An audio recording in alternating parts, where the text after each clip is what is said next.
పశ్చిమాసియాలో జరుగుతున్నటువంటి ఏదైతే భీకర యుద్ధాల నేపథ్యంలో కూడా ఇటు ఆ ప్రభావం అనేది మన ఇండియాలో అలాగే మన ఆంధ్రప్రదేశ్లో కూడా పడుతుందనేది తెలుస్తుంది. ఎందుకంటే ఈ యొక్క ఏదైతే ఎల్పిజి గ్యాస్ కొరత అనేది బీభత్సంగా పెరిగిపోయింది. నానాటికి రోజు రోజు కూడా పెరుగుతుంది. ఆ నేపథ్యంలో కూడా హోటల్స్ మూసివేసే పరిస్థితి కూడా ఏర్పడింది. ప్రస్తుతం మనం విజయవాడ నగరంలో ఉన్నటువంటి ఏదైతే బీసెంట్ రోడ్లో ఉన్నాడో ఒక ప్రముఖ ఏదైతే హోటల్ ఏదైతే ఉందో ఇది good morning tea and fast food centre అయితే ఉందో దానికి సంబంధించి ఏదైతే ఆ హోటల్ మూసివేస్తున్నట్టు కస్టమర్లకి విజ్ఞప్తి అంటూ ఏదైతే బ్యానర్ వెలిచడం జరిగింది. ఉదయం నుంచి ఈ గ్యాస్ కొరత కారణంగా తాత్కాలికంగా హోటల్ మూసివేయబడింది. కావున కస్టమర్లు సహకరించమని కోరుచున్నామంటూ గుడ్ మార్నింగ్ సంబంధించి హోటల్ యాజమాన్యం దీనికి సంబంధించి ఏర్పాటు చేయడం కూడా జరిగింది. అయితే ప్రధానంగా ఏదైతే ఈ అంశానికి సంబంధించి చూసుకున్నట్లయితే ఇప్పటికే ఒక కర్ణాటక కావచ్చు వివిధ ప్రధానమైన రాష్ట్రంలో ఉన్నటువంటి నగరాల్లో కూడా ఈ యొక్క సమస్య అనేది ఏ స్థాయిలో ఉంది గ్యాస్ కొరత వల్ల అనేది కూడా క్లియర్గా తెలుస్తుంది.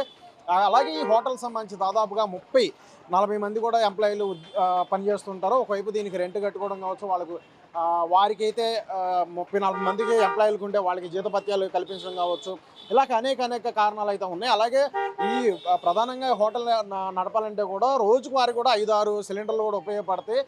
కానీ ఈ యొక్క సిలిండర్ అనేది ఏజెన్సీ నుండి కమర్షియల్కి ఇవ్వడానికి లేదు అంటూ కూడా వారు చెప్పిన నేపథ్యంలో దీన్ని అయితే మూసివేయడం జరిగిందంటూ కూడా హోటల్ యాజమాన్యం అయితే మనకి ఇంతకు ముందే చెప్పడం జరిగింది. ప్రధానంగా ఈ నేపథ్యంలో అనేక నష్టం అనేది చవిచూడాల్సి వస్తుంది రానున్న రోజుల్లో అంటూ కూడా ఆయనైతే తీవ్ర ఆందోళన వ్యక్తం చేసిన పరిస్థితి ఉంది.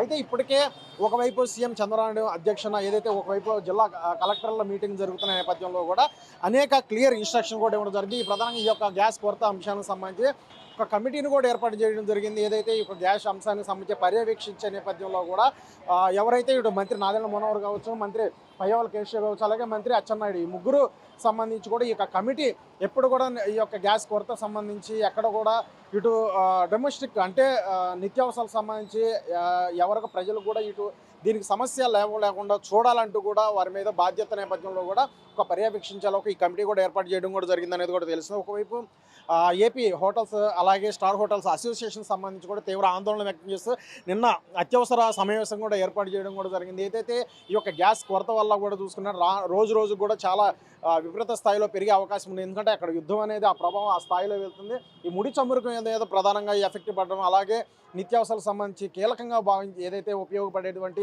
ఈ గ్యాస్ సంబంధించి కూడా కొరత ఏర్పడంతో ఎక్కడ కూడా హోటల్స్ అనేది రన్ చేసే సిచ్యువేషన్ లేకపోలేదు అనేది కూడా వారైతే భయాందోళనకు గురి చేసే నేపథ్యంలో కూడా అత్యవసర సమావేశం ఏర్పాటు చేయడం కావచ్చు, అలాగే ఈ ఆన్లైన్ ఎక్కువగా ఇటు స్విగ్గీ కావచ్చు, జొమాటో కావచ్చు, ఇలాగ అనేక ఆన్లైన్ సర్వీస్ అన్నీ కూడా వాటిని కూడా రానున్న రోజుల్లో ఆ సర్వీస్ అన్నీ కూడా ఆపేస్తామంటూ కూడా చెప్పుకొస్తున్నారు. అలాగే ఆ గ్యాస్ సంబంధించి వచ్చే ఏదైతే వాళ్ళకి లభించే నేపథ్యంలో కూడా హోటల్స్ రన్ చేసేది కూడా ఆ విధంగా ఉంటుంది, చాలా కష్టతరంగా మారుతుంది. ఆ నేపథ్యంలో కూడా ఇటు చంద్రబాబు నాయుడుకి విజ్ఞప్తి చేసిన నేపథ్యం కూడా కనిపిస్తుంది. కొరత చాలా వరకు కూడా ఆ సమస్య తీర్చే విధంగా చర్యలు చేపట్టాలని, అలాగే మొత్తంలో ఒక రోజు సంబంధించి ఖచ్చితంగా అన్ని హోటల్స్ ఆ రోజు మూసివేస్తామంటూ కూడా వాళ్ళు చెప్పడం జరిగింది. ప్రతి సోమవారం రోజు కూడా ఈ హోటల్స్ ఏదైతే గ్యాస్ కొరత కారణంగా ఈ హోటల్స్ అన్ని కూడా ఒక రోజు కూడా మూసివేయడం కూడా జరుగుతున్నట్టు కూడా వాళ్ళైతే చెప్పడం జరిగింది. అయితే ఇటువంటి గ్యాస్ కొరత అనేది ఏ స్థాయిలో ఎక్కడ ఆంధ్ర మీద కూడా ఎఫెక్ట్ పడింది. ఆ యుద్ధం నేపథ్యంలో కూడా ఒకవైపు ఇరాన్ కావచ్చు, అలాగే ఇజ్రాయెల్ అమెరికా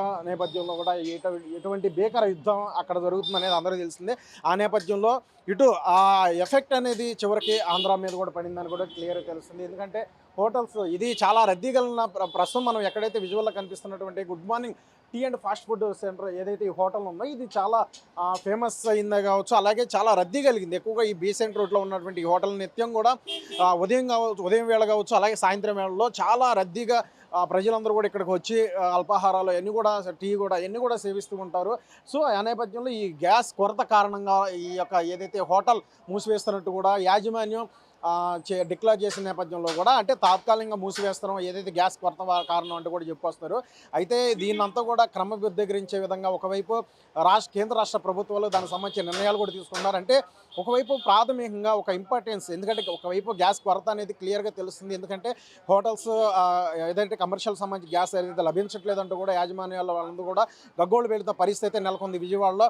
అయితే ఈ నేపథ్యంలో ఒకవైపు సీఎం చంద్రబాబు నాయుడు ప్రధానంగా ఇటు హాస్పిటల్స్ కావచ్చు, అలాగే పాఠశాలకు సంబంధించి ఈ గ్యాస్ కొరత ఎక్కడ కూడా ఉండకుండా వారికైతే అది చేరే విధంగా అయితే చర్యలు చేపట్టాలనే నేపథ్యం కూడా ఒకవైపు ఆ బాధ్యత అంతా కూడా ఇటు ముగ్గురు మంత్రులకు సంబంధించి కమిటీకి అయితే ఇచ్చినట్టు కూడా తెలుస్తుంది. చూడాలి అక్కడ జరిగే ఏదైతే ఆ యుద్ధ నేపథ్యంలో కూడా రోజు రోజు కూడా గ్యాస్ కొరత అనేది తీవ్ర స్థాయి దాల్చిన నేపథ్యంలో ఒకవైపు ఏజెన్సీలు కావచ్చు, అలాగే ప్రభుత్వాలు కూడా చర్యలు చేపడతాం గ్యాస్ కొరత ఎక్కడా లేకుండా అని చెప్పుకొస్తున్నాడు. కానీ క్షేత్రస్థాయిలో మాత్రం కమర్షియల్ బండలకు సంబంధించి గ్యాస్ సంబంధించి కూడా ఇటువంటి ఏదైతే గ్యాస్ కొరత నేపథ్యంలో హోటల్స్ మూసివేసుకొని మేము చాలా వరకు కూడా నష్టపోయే అవకాశం కూడా ఉంది. కాబట్టి సో ప్రభుత్వం తగిన చర్యలు తీసుకోవాలంటూ కూడా, మమ్మల్ని ఆదుకోవాలంటూ కూడా హోటల్ యాజమాన్యాలు చెప్పుకొస్తున్న పరిస్థితి ఉంది. కేవలం పర్సన్ ప్రవీణ్తో ప్రవీణ్, తెలుగు 360 విజయవాడ.